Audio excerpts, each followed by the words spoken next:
할렐루야. 영화 잘 보셨습니까? 계속 볼까요? 좀 편집을 했습니다. 크게 두 장면을 엮었습니다. 하나는 당시 세계를 한 손에 쥐고 있던 로마의 그 화려한 권력, 세상의 중심이었죠. 거기에 또 골고다로 끌려 올라가는 예수님의 처참스러운 모습. 과연 그 제소 하나가 무슨 역사를 바꿀 수 있고 인류를 구원할 수 있었을까?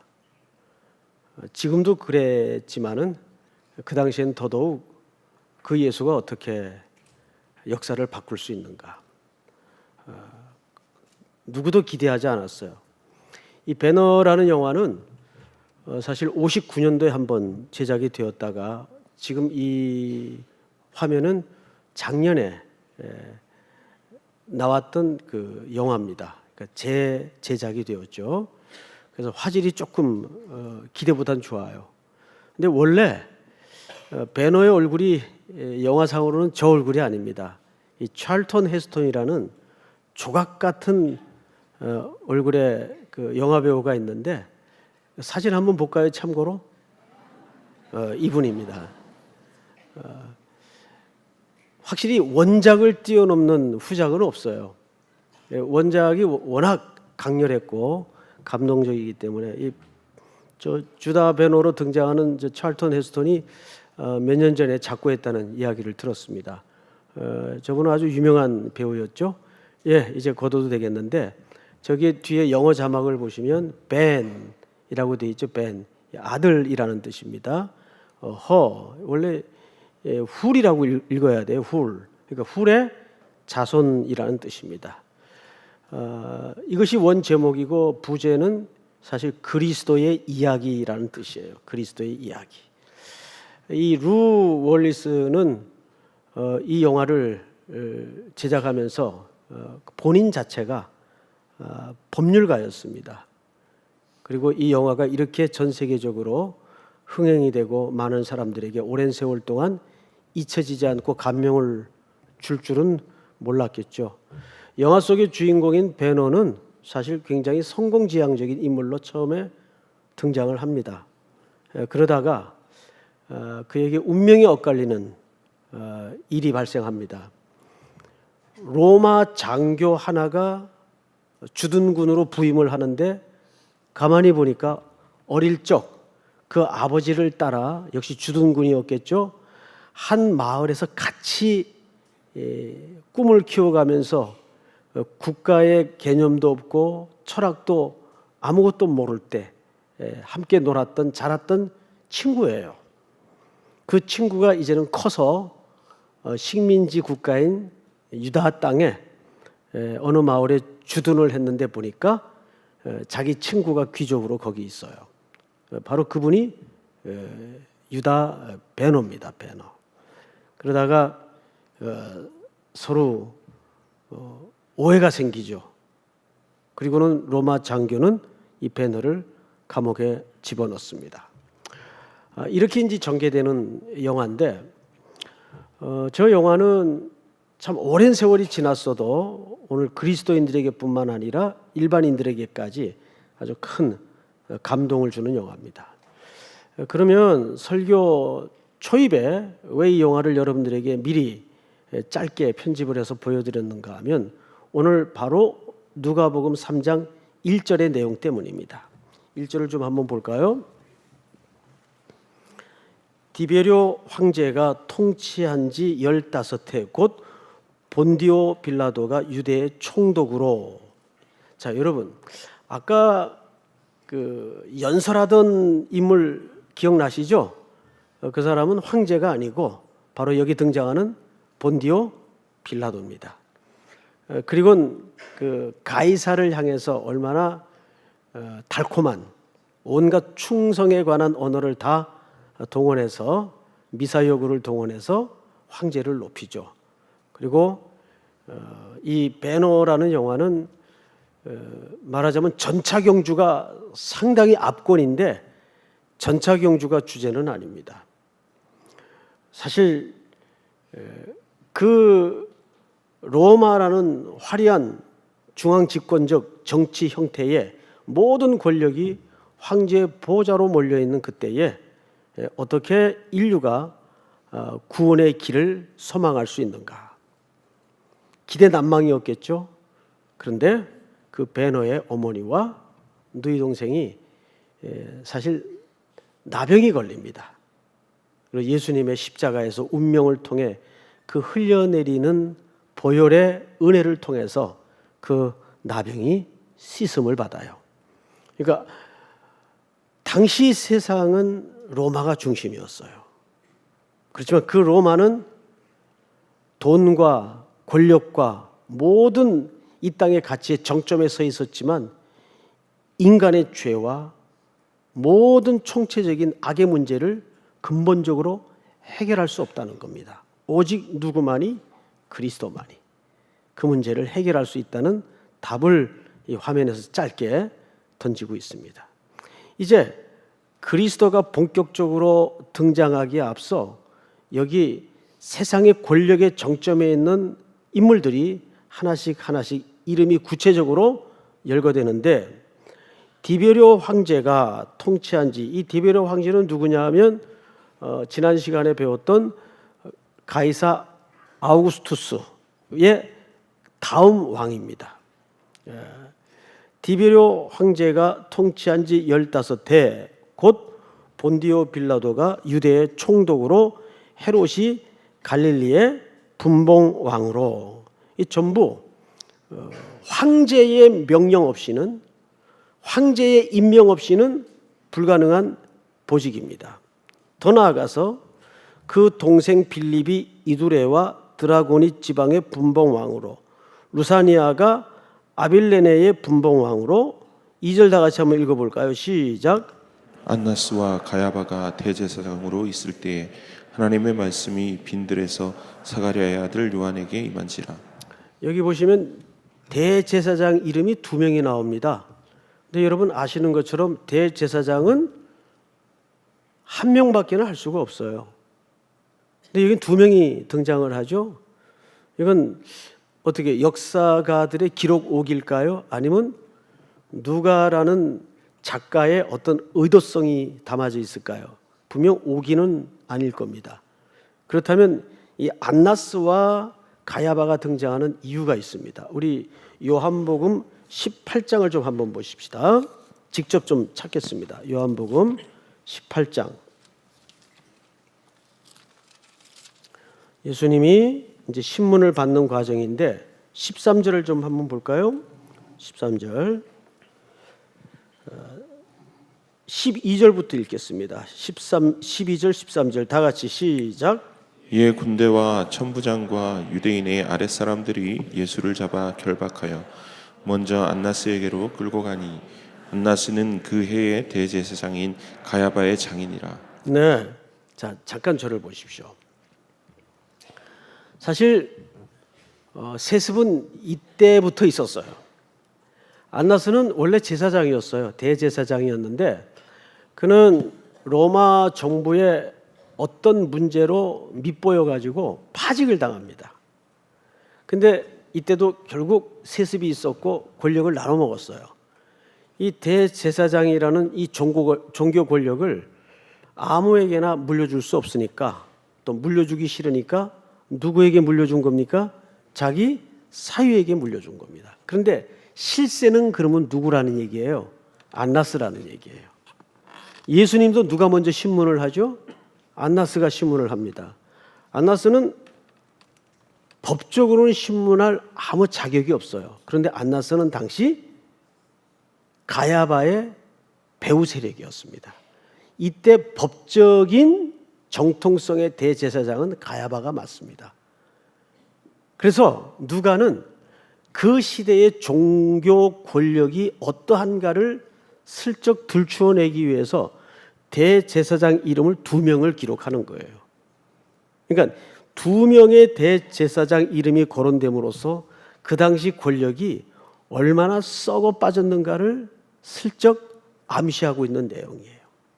그리고 이제 몇 절을 보시냐면 요한복음 18장 24절을 보세요. 24절 한번 같이 읽겠습니다. 시작. 안나스가 예수를 결박한 그대로 대제사장 가야바에게 보내니라. 네, 실질적인 대제사장은 누굽니까? 가야바예요. 그래서 안나스가 자기가 먼저 살펴보고 그 다음에 자기 사위인 가야바에게로 예수님을 넘기는 거죠. 그러니까 이 당시 정치 구조뿐만 아니라 종교 권력의 구조는 안나스가 최고의 정점입니다. 그리고 가야바는 말하자면 얼굴 마담에 불과했어요. 그러니까 종교가 얼마나 썩어 빠졌는가를 이 안나스가 파직한 내용을 보면 굉장히 좀 추잡한 문제로 파직을 당했습니다. 그런데도 그는 실세의 자리에 여전히 군림하고 있었어요. 왜 한국교회가 세습을 해서는 안 되는가 하면 이 세습은 악한 짓입니다. 교회를 말 그대로 사유화하는 아주 못된 가치관에서 가능했던 일들이죠. 교회 안정을 위해서. 아니, 그 부자지간 없으면 교회가 안정이 안 되나요? 더 혼란스러웠잖아요. 이것이 인간의 미련함이에요. 얼마나 많은 교계뿐만 아니라 한국 사회에 큰 고통과 부끄러움과 아픔을 주었습니까? 그 여진이 수십 년이 지난 지금에까지 앞으로 이 세습한 교회들 보세요. 그 결말이 어떻게 되는가? 무서운 일들이 일어날 거예요. 세습은 절대 해서는 안 돼요. 그런 의미에서. 그런데도 오늘 성경 한복판에 그 일들이 이루어지고 있는데 더 중요한 것은 절대 대제사장은 로마 정부가 임명 못하도록 되어 있습니다. 그런데 이미 이때 대제사장의 임명권까지도 로마 정부에게로 넘어가서 대제사장이 되려면 로마 정부의 입맛대로 정치적인 줄을 잘 타야 가능한 자리입니다. 그러면 안나스는 아주 부도덕한 문제로 파직이 되었는데도 불구하고 그 사위에게 이 직분이 물려졌다면 이 사람은 줄타기의 명인이에요. 정치적으로. 그 얘기입니다. 그러니까 그만큼 이 시대가 썩었던 거죠. 이제 그 결과와 열매가 그 뒤에 이런 표현으로 슬쩍 드러납니다. 몇 절을 보시냐면 오늘 본문 3장을 다시 가서 보세요.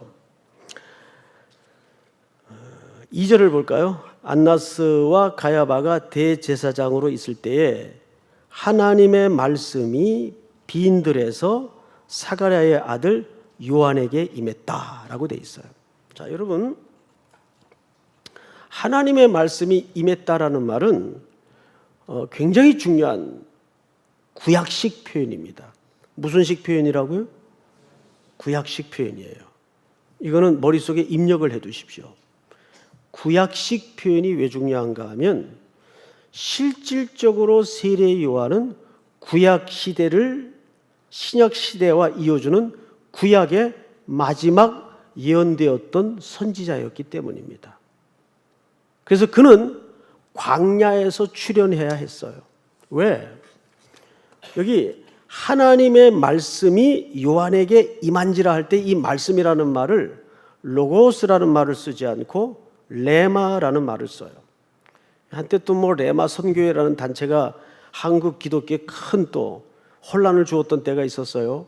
지금도 그 일부가 남아있는지는 잘 모르겠는데 레마 선교회는 신학적으로 상당히 많은 혼란과 문제점을 안고 있는 단체입니다. 그런데 성경에서는 이 로고스와 레마를 혼용해서 씁니다. 어떤 때는 로고스라고 말하고 어떤 때는 레마라고 얘기를 해요. 그런데 레마는 뭐고 로고스는 뭐냐에 대해서 신학적인 의미를 부여할 필요는 없어요.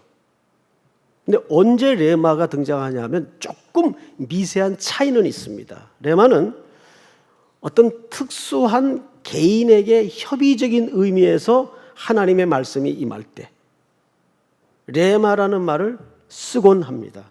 그러나 딱히 구분해서 이해할 필요는 없습니다. 왜냐하면 성경 전체에서 로고스와 레마가 번갈아 혼용되어서 나오기 때문에 그렇죠. 요한복음 1장에는 말씀이 임하니라 할 때 그때는 로고스를 썼어요. 그런데 또 어떤 때는 레마라는 말을 또 씁니다. 그럼 어떤 차이가 있느냐? 이 레마는 개인적으로 협의적인 차원에서 하나님의 말씀이 임할 때 레마라는 말을 쓰는데 그 말씀이 어디에 있는 요한에게 임했어요?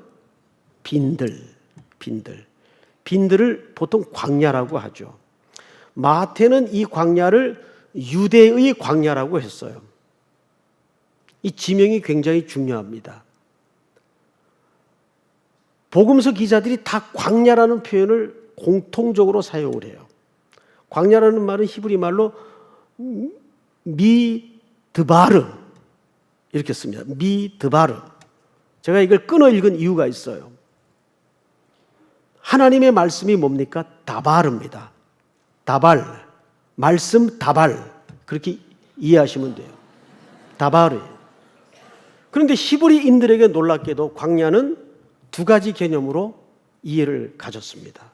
광야는 첫째, 하나님의 말씀이 임하는 곳이면서 동시에 하나님의 임재를 경험하는 곳으로 유대인들은 이해를 했어요. 그래서 여러분, 이 광야는 유대인들의 역사와 기억과 추억 속에 굉장히 중요한 장소입니다. 그럼 왜 하필 요한은 빈들에 나아가야 했을까? 이제 학자마다 좀 견해는 다른데, 그럼 요한은 몇 살부터 광야에서 살았을까? 성경에는 없어요. 추정치에 불과한데 보통 20살 때부터였지 않겠는가? 이렇게 이제 추정을 합니다. 그런데 누가복음 2장과 누가복음 3장 사이에는 몇 년의 간격이 있는가 하면 18년의 간격이 있어요. 우리 지난주 예수님이 누가복음 2장에 등장한 모습은 몇 살 때 예수님을 만났죠? 12살. 기억나시죠?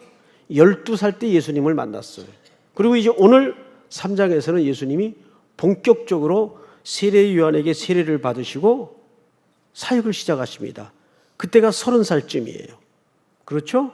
그러면 2장과 3장 사이에는 몇 년의 간격이 벌어져 있다는 얘기죠? 18년이에요.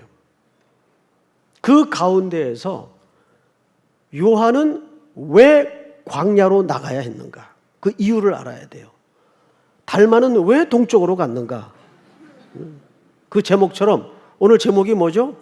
왜 세례 요한은 광야로 나갔는가? 자, 이건 좀 역사적 배경이 필요한데 유대 전쟁사에 가장 어쩌면 참혹했던 전쟁이 마카비 전쟁입니다. 마카비 전쟁은 로마 정권을 항거해서 유다 지역에 이스라엘 백성들이 일으킨 혁명이에요. 많은 사람들이 피를 흘리고 성전이 무참히 짓밟혔죠. 더럽혀졌고. 그게 마카비 전쟁입니다. 그래서 이 마카비 전쟁은 유대인들 기억 속에 잊을 수 없는 전쟁사입니다. 성경을 이해하려면 반드시 이 마카비 전쟁이 얼마나 참혹했던 전쟁이고 이 마카비 전쟁을 중심으로 유대인들의 의식 구조가 어떻게 바뀌었는가를 알 수가 있어요. 마카비 전쟁이 끝나고 나서 그 사람들은 예루살렘 성전이 더럽혀지는 걸 다 봤어요. 그리고 이 종교 권력이 얼마나 더러워져 있는가도 알고 있는 사람들입니다. 그래서 이 당시에 사람들이 많이 어디로 나갔는가 하면 광야로 나갔어요. 그들이 모여 살던 데가 쿰란 지역입니다. 그래서 여러분 쿰란 공동체라는 말 들어보셨죠? 쿰란 공동체. 그래서 그들을 쿰란 공동체라고도 합니다. 그런데 이제 여기서 우리가 조금 정리하고 들어갈 필요가 있어요. 신약을 공부하다 보면 이건 여러분들에게 해당 안 되는 말씀이지만 내용이지만 이제 신학생들이나 또 저희들 같은 목회자들은 이제 무슨 주제가 첨예하게 대립하고 있는가 하면 그러면 세례 요한이 SNF파냐? SNF파는 아시는 대로 초경건주의자들입니다. 광야에서 동굴에서 살던 사람들이에요. 그러니까 이렇게 생각하면 돼요. 쿰란 공동체의 사람들은 또 다른 말로 뭐라고도 부를 수 있어요. SNF파라고도 부를 수 있어요. 그런데 성경 어디에도 SNF파라는 말은 읽어본 적 있어요? 없어요? 없어요. 그런데 사두개파, 바리새파는 읽어본 적 있어요? 없어요? 있어요. 그러면 학자들의 이견이 뭐냐 하면 요한은 SNF파와 무관한 사람이다. 그가 SNF파 이론 중에 한 명이었다면 반드시 그 SNF파라는 말이 성경에 등장했을 것이다. 근데 성경 어디에도 없지 않느냐. 그런 걸로 봐서 요한은 SNF파와는 무관한 사람일 것이다. 그 유명한 강해 학자인 캠벨 몰간이라는 분도 무관하다고 봅니다. 그런데 그것은 역사의 한 축을 못 본 판단이 아닐까라는 추정을 합니다. 그런데 거의 확실한 추정이에요. 왜냐하면 이런 이유 때문입니다. 그들이 마카비 전쟁 이후에 유다 광야로 나갔을 때 그때는 쿰란 지역의 동굴마다 모여서 공동 생활을 시작했습니다. 그리고 그 안에서 말씀을 연구하고 오실 메시아를 기다리고 있던 때예요. 자, 그런데 중요한 것은 바리새파라든지 사두개파는 그 이전에도 그 명칭을 쓰고 있었어요. 그렇기 때문에 성경의 기자들이 자연스럽게 바리새파, 사두개파를 썼어요. 그런데 SNF파라는 명칭은 그 당시에 쓰질 않았습니다. 어디에도. 그러면 이 SNF파라는 말을 언제부터 썼는가? 주후 77년도에 유명한 유대 사가인 요세푸스라는 사람이 처음으로 SNF파라는 명칭을 뒤늦게 사용하기 시작했습니다. 그렇기 때문에 자연히 어디에는 기록될 수 없었을까요? 성경에는 기록될 수 없었죠. 그러나 쿰란 공동체의 사람들을 또 다른 표현으로는 뭐라고도 부를 수 있다고요? SNF파라고도 부를 수 있어요. SNF파는 조금 넓은 범위의 개념이에요. 쿰란 공동체는 협의적인 의미입니다. 자, 어쨌거나 중요한 관건은 세례 요한이 SNF파이어야 모든 질서와 성경의 맥락이 맞습니다. 왜냐하면 세례 요한은 지금 어디에서 역사의 전면에 출연을 하고 등장을 하죠? 광야에서 출연을 하고 등장을 합니다. 지금 광야는 유대인들에게 어떤 장소입니까? 자, 거슬러 올라갑시다. 출애굽을 한 백성들이 가나안에 들어가기에 앞서서 하나님의 말씀을 받고 하나님의 말씀으로 연단받았고 하나님의 임재를 경험했던 장소가 어디입니까? 광야입니다. 광야입니다. 예수님도 공생애의 전면을 드러내기 전에 어디에 계셨습니까? 광야에 계셨어요. 그런 의미에서 예수님도 SNF파 쪽에 영향을 받은 분이라고 볼 수 있습니다. 그런데 그는 계속해서 그 생활을 하지 않았던 이유는 그분은 완성자이기 때문에 그래요. 중요한 것은 세례 요한은 그런 이유 때문에 예수님을 소개하기 위해서 예수님의 오심을 준비하기 위해서 광야에서 등장을 합니다. 광야는 이스라엘 백성들에게 두 가지 개념을 갖고 있었다 그랬어요. 첫째는 하나님의 말씀이 임하는 것이고 하나님의 임재를 연습하고 경험하는 현장이라고 말씀을 드렸어요. 거기에서 가장 최소한의 생활을 감당하다가 그는 30쯤에 그래봐야 불과 예수님보다 몇 개월 빠른 나이를 갖고 있었기 때문에 이제 역사의 전면에 등장을 하는데 오늘 3절을 보시면 이렇게 되어 있어요. 요한이 요단강 부근 근처에 와서 죄 사함을 받게 하는 회개 세례를 전파하니 4절 다 같이 시작. 선지자 이사야의 책에 쓴 바 광야에서 외치는 자의 소리가 있어 이르되 너희는 주의 길을 준비하라 그의 오실 길을 곧게 하라. 모든 골짜기가 메워지고 모든 산과 작은 산이 낮아지고 굽은 것이 곧아지고 험한 길이 평탄하여 질 것이라. 6절 다 같이 시작. 모든 육체가 하나님의 구원하심을 보리라 함과 같으니라. 자, 여러분 3장 4절 5절에서 길이라는 단어나 표현이 몇 번 등장하는지 아세요? 자, 3절을 한번 다시 볼까요? 4절을 이렇게 되어 있습니다. 4절 선지자 이사야의 책에 쓴 바 광야에서 외치는 자의 소리가 있어 이르되 너희는 주의 길을 준비하라. 길이 나오죠? 몇 번 나왔어요? 첫 번째. 또 그가 오실 길을 곧게 하라.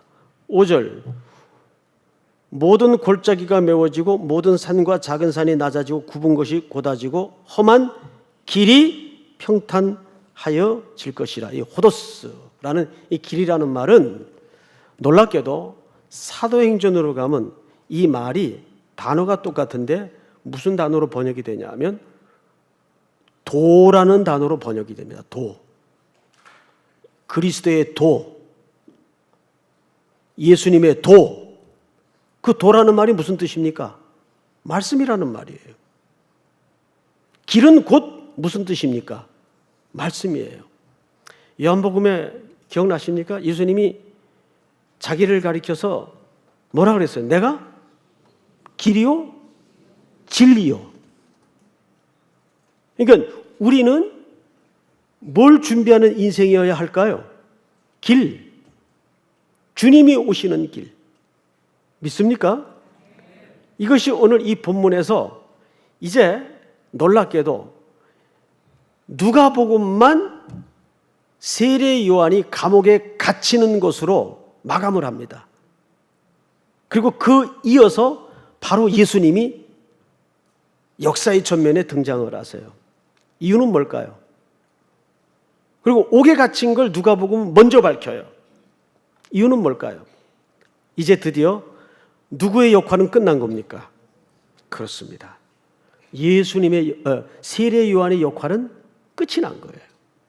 그는 구약의 말라기서에 예언되었던 마지막 선지자로서 광야에서 그 길을 준비했던 겁니다.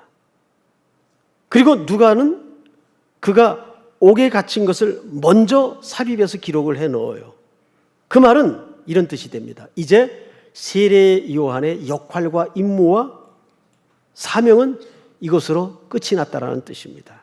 그래서 그는 자기를 가리켜서 광야에 외치는 자의 뭐라 그랬죠? 소리라 그랬어요. 소리. 여러분, 교회는, 성도는 예수님을 가리키는 표지판이 돼야지 교회가 예수님이 되어서는 안 돼요. 아니, 예수의 역할을 하려 해서는 안 돼요. 어디까지나 우리는 그분을 가리키는 표지판에 불과합니다. 그것이 세례 요한이 이 땅에 누가복음에서 자기 자신을 자리매김하는 정확한 자기 위치예요. 그리고 드디어 역사의 전면에 가난한 동네 나사렛에서 무슨 선한 것이 날 수 있겠느냐라는 지칭되었던 그 마을에서 예수님이 성장을 마친 이후에 광야에서 40주야를 시험받으시고 그 광야를 통과한 후에 역사의 전면에 등장을 하십니다. 진정한 하나님의 말씀으로, 길로, 진리로. 여러분, 우리는 이제 이 말씀을 이렇게 함께 정리했으면 좋겠어요.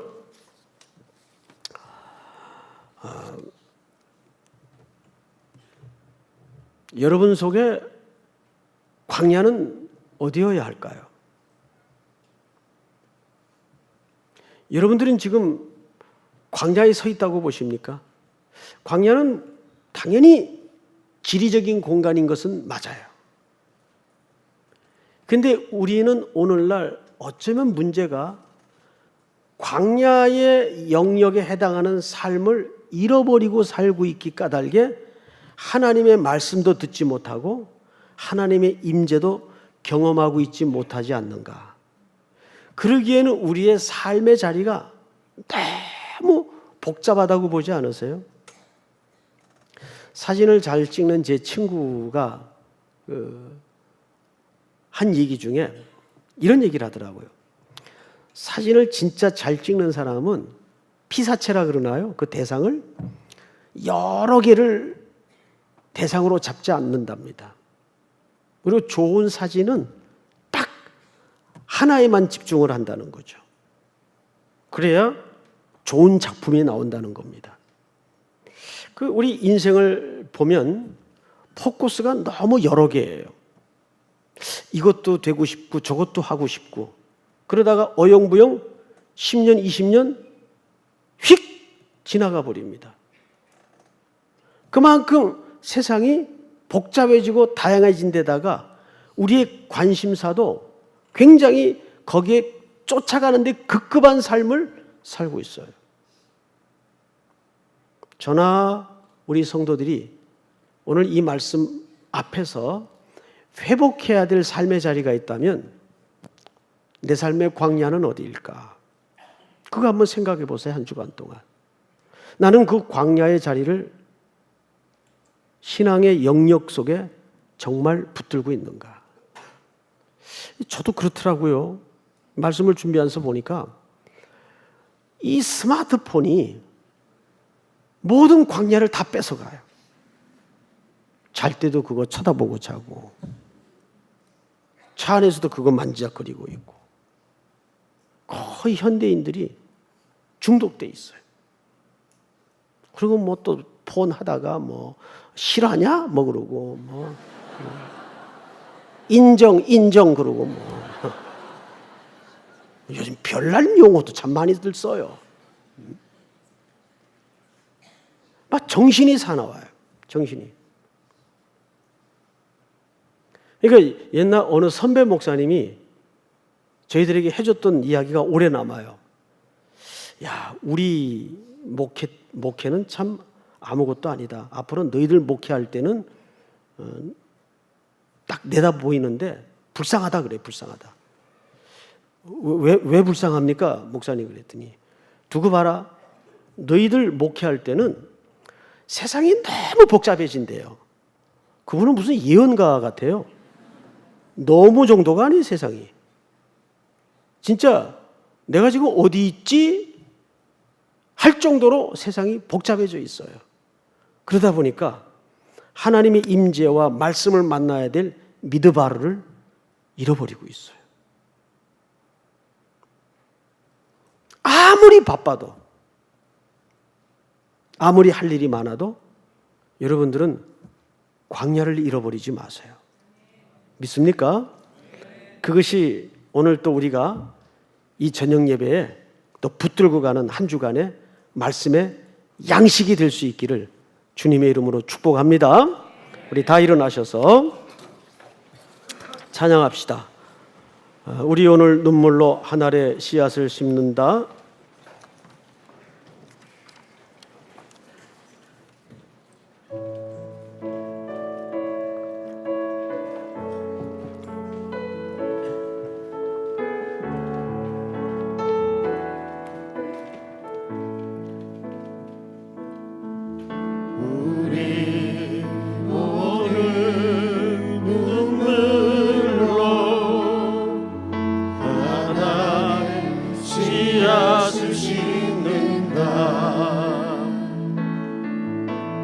꿈꿀 수 없어 무너진 가슴에 저들의 푸른 꿈 다시 돋아나도록 우리 함께 담으려 소망의 길을 만나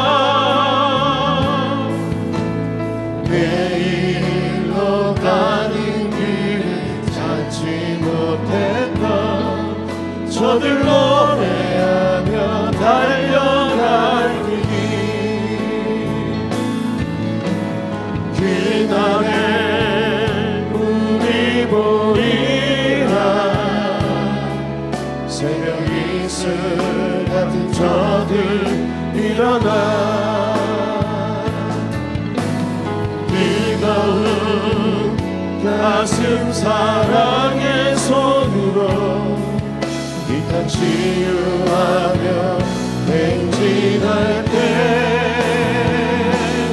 오래 황폐하였던 이 땅